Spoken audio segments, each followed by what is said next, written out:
संतोष देशमुख यांची जी हत्या झाली आणि ज्या आवादा कंपनीकडे 2 कोटीची खंडणी मागण्यात आली, या सगळ्या प्रकरणामध्ये सगळ्यात मुख्य आरोपी ज्या व्यक्तीला मानलं जात होतं किंवा जे पुराव्यामधून सुद्धा सिद्ध होत आहे, तो व्यक्ती मुख्य आरोपी आहे. असा व्यक्ती म्हणजे वाल्मिक कराड. आणि त्या वाल्मिक कराड यांना जामीन मिळण्याची शक्यता आहे. आता वाल्मिक कराड यांना लवकरच जामीन मिळू शकते. तर हे नेमकं मी का म्हणत आहे आणि वाल्मिक कराड यांना खरंच जामीन मिळणं शक्य आहे का आणि वाल्मिक कराड यांना जामीन मिळणार आहे का, हेच तुम्हाला मी आजच्या व्हिडिओमध्ये डिटेलमध्ये सांगणार आहे. तर पुढे जाण्या अगोदर चॅनलला सबस्क्राईब करून नक्की ठेवा. तर नमस्कार, मी रणजित. मित्रांनो, ज्या दिवशीपासून संतोष देशमुख यांची हत्या झाली त्या दिवशीपासून आरोपी फरार होते आणि त्यामध्ये वाल्मिक कराड सुद्धा होते. आपल्याला माहित आहे, वाल्मिक कराड बरेच दिवस फरार होते आणि या पोलिसांना किंवा या प्रशासनाला, पोलीस प्रशासनाला त्याचा कुठलाही थान पत्ता लागला नाही.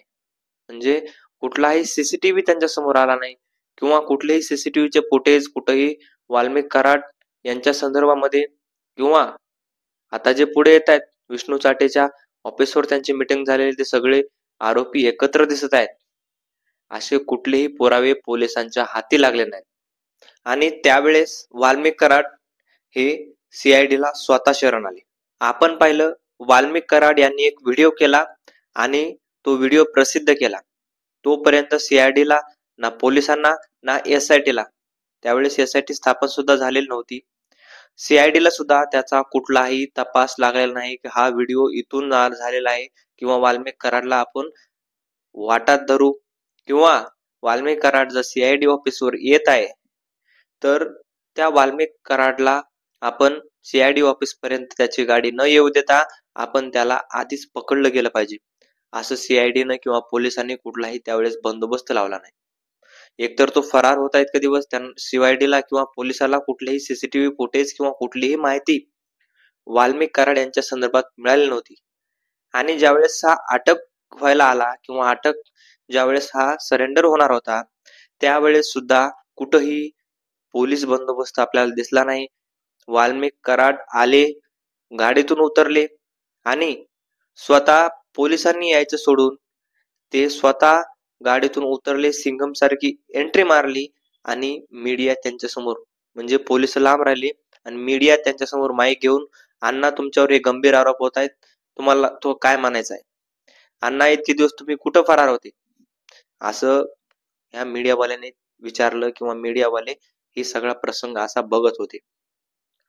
परंतु पोलिसांचा बंदोबस्त किंवा पोलिसांनी कुठेही त्यांना पकडलं गेलं नाही.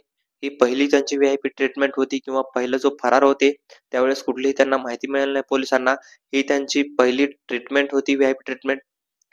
त्यानंतर ज्यावेळेस वाल्मिक कराड यांना जेलमध्ये टाकलं त्यावेळेस सुद्धा असं काही लक्षात आलं, बेड मागवले गेले, म्हणजे 4 बेड जे आले होते ते पोलिसांना आले असं नंतर सांगितलं. परंतु वाल्मिक कराड ज्यावेळेस अटक झाले त्याच वेळेस हे कसं काय बेड येतात, त्याआधी तुमच्याकडे बेड लागत नव्हते का, असा सुद्धा प्रश्न किंवा ही दुसरी व्हीआयपी ट्रीटमेंट वाल्मिक कराड यांना मिळालेली दिसली होती.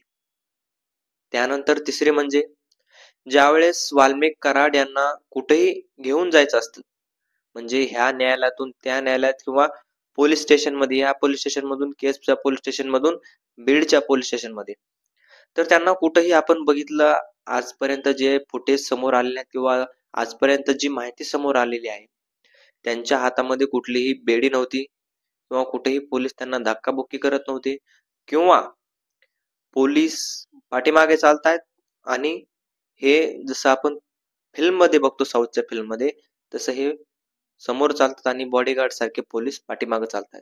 ही झाली तिसरी ट्रीटमेंट म्हणजे व्हीआयपी ट्रीटमेंट. आणि चौथी ट्रीटमेंट आहे दवाखाना, जो की दवाखान्यामध्ये वाल्मिक कराड यांना आयसीयू मध्ये शिफ्ट केलं. म्हणजे त्यांना रोग कोणता झाला सांगितलं, स्लीप ॲनॅपिया असा काहीतरी रोग सांगितलं, रोगाचं नाव सांगितलं आणि एवढं सिरियस दाखवलं की त्यांना ICU मध्ये दाखल केलं आणि त्यांचे 2 दिवसातून लगेच नॉर्मल रिपोर्ट सुद्धा आले आणि त्यांना डबल पोलीस स्टेशन मध्ये आणलं गेलं. आणि ही VIP ट्रीटमेंट जी मिळत आहे ना, त्या VIP ट्रीटमेंटमुळे असा प्रश्न निर्माण होत आहे. त्यानंतर आपण अजून एक CCTV फुटेज बघितलं, ते म्हणजे बालाजी तांदळे जे की बेडशीट खरेदी करत होते. ते बेडशीट नेमकं कोणासाठी खरेदी करत होते आणि हे बेडशीट खरेदी करून कोणाला दिलं, हा सुद्धा मुळात प्रश्न आहे. मग ही सगळी VIP ट्रीटमेंट जी मिळत आहे ना, ती ट्रीटमेंट नेमकी राजकीय वर्चस्वाखाली किंवा राजकीय जे वर्दस्त आहे त्यांच्या हाताखाली मिळत तर नसणार ना. आणि या सगळ्यातून आता लक्षात घ्यायचं की वाल्मिक कराड हे सुटणारच आहेत. वाल्मिक कराड आज ना उद्या बाहेर येणारच आहेत. कारण हे काय साधे सुधे आरोपी नाही आहेत, एक VIP आरोपी आहे. त्यांना VIP ट्रीटमेंट दिली जाते. सामान्य PCR सारखा त्यांचा PCR घेतला जात नाहीये. कुठलीही ट्रीटमेंट त्यांना सामान्य माणसासारखी दिली जात नाहीये. सामान्य माणसाला गचुडीला धरून पोलिस वडत नेतात, परंतु वाल्मिक कराड यांना कुठलीही बेडी नाहीये, कुठलंही बंधन दिसत नाहीये. पोलिस पाठीमागे चालतायत, मीडियाला अडवतायत आणि हे मध्ये सेफ चालतायत. म्हणजे सेलिब्रिटी सारखं हे सगळं झालेलं आहे. आणि याच्यातूनच आता प्रश्न निर्माण होतोय की जे दवाखान्यामध्ये त्यांना नेलं होतं, जे दवाखान्यामध्ये त्यांना शिफ्ट करण्यात आलं होतं, ICU मध्ये त्यांना दाखल करण्यात आलं होतं, त्या ICU मधून सुद्धा काही घोळ झाला आहे का? आणि अंजली दामानी यांचे सुद्धा स्टेटमेंट आता समोर आलेले आहेत. अंजली दामानिया यांनी जे डॉक्टर आहेत, अशोक थोरात असं त्यांचं नाव आहे, त्या डॉक्टरांवर गंभीर आरोप हे अंजली दामानी यांनी केलेले. जो डॉक्टर आहेत अशोक थोरात यांना राजकीय वर्दस्त आहे आणि अशोक थोरातांची बदली ही नाशिकला झाली होती, परंतु परत एकदा राजकीय वर्दस्तामुळे ना बीड मध्ये आणण्यात आलं.